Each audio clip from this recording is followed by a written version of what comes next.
Hi, ready? Hello, welcome to our, okay, I'm gonna restart that. Okay.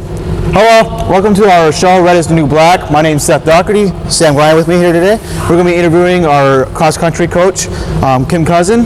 We'll ask her a few questions, and here we go. For those that don't know, how long have you been coaching cross-country here at Fostoria High School? Well, this is actually the 16th year overall in cross-country. I started out coaching varsity girls only, but it has been the last 10 years coaching the boys and the girls varsity teams. How's the season going so far? Season's going well. The kids are doing a nice job every time they get out there and they perform, running competitively. The kids are PRing, and that's the most important piece.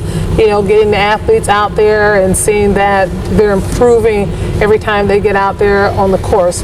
Boys team has really got a lot of growth going on. We do not have any senior boys, a lot of juniors, so that makes it really exciting because their performance is really improving. Girls, we're still small in numbers, but those that are out there are coming out, they're doing what they need to do, and they're attempting to get the job done.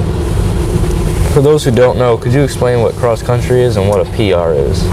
Okay, PR is their personal record. That means every time they go out, they try to improve on their time from the time before. As far as cross-country is just running the distance. Going out there and running miles at a time. The actual course is a 3.1 mile, which is a 5K race. Given what course we're running, the kids may run hills, they may run flat surfaces, they may run in the woods, they may run a little bit on the road, or they may even end up running a little bit on the track. So it just depends on where we're at, depends on what they actually run. What typical cross-country practice, how do you typically prepare for your meet? Well, typically, the kids get into a pretty good routine. They know what they start with as far as a warm-up, stretching, and form work. That's basic. That's what they do every day. Depending on, how they performed in the meet prior to practice, depends on what we do as far as trying to improve either on our mile times, our endurance, our pacing. Depends on, what they might be expected to do in practice. I kind of look at and see what kind of course we're going to run on that particular week. If we're going to run hills, we do hills. If we're going to run slopey, we might do slopey. So it just varies depending on what meet's coming up. Some say cross-country is one of the most challenging sports in high school. What makes cross-country a challenge for an athlete? Well, I think, it's a mental thing. You really have to get that mental focus going.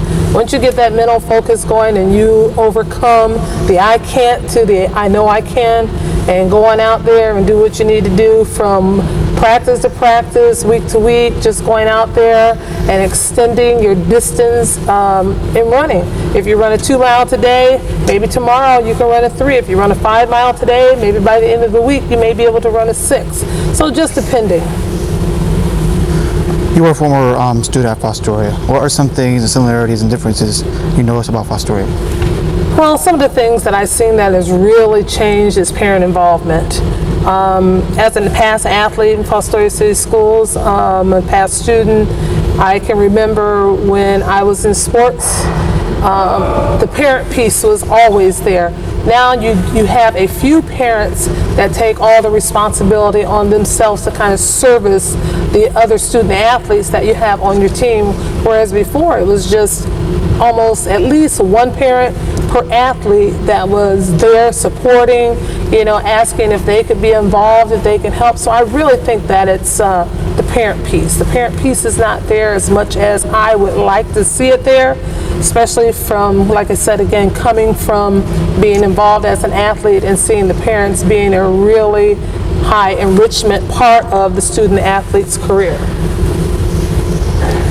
For the young athletes out there watching, why should they consider cross-country as a sport? Well, I think they should consider cross-country as a sport, and a good sport at that, because it's the mental focus. And I believe that mental focus carries over into the classroom. The discipline piece of it, It helps you be a pretty well disciplined individual because you know, I got to come in, I got to do this, I got to get my mind mentally prepared to go out there to run X amount of miles, or even to go out there and to just perform for X amount of minutes. So I think that's a real important piece. Charles Barkley once said, "I'm not a role model." Do you believe that athletes should be role models? Well, I'm a little biased on both sides of that. I feel as though if an athlete shows a lot of character, and if that athlete exceeds that high school piece of it, and then goes and exceeds that college piece of it, and then becomes a pro at it, somewhat I believe those athletes can become role models because they can take those kids through those different phases of life. I don't think that they should look at them as their sole idols or role models. I think some of their role models have to start, from their family sides. I think that, their parents, their grandparents, they have to be the ones to role model for them to emulate, the behavior. So that way, when they do become older athletes, then maybe they can, look at, an NFL, NBA or whatever athlete and say, that's the kind of person that I want to be, but at least they have that base from home.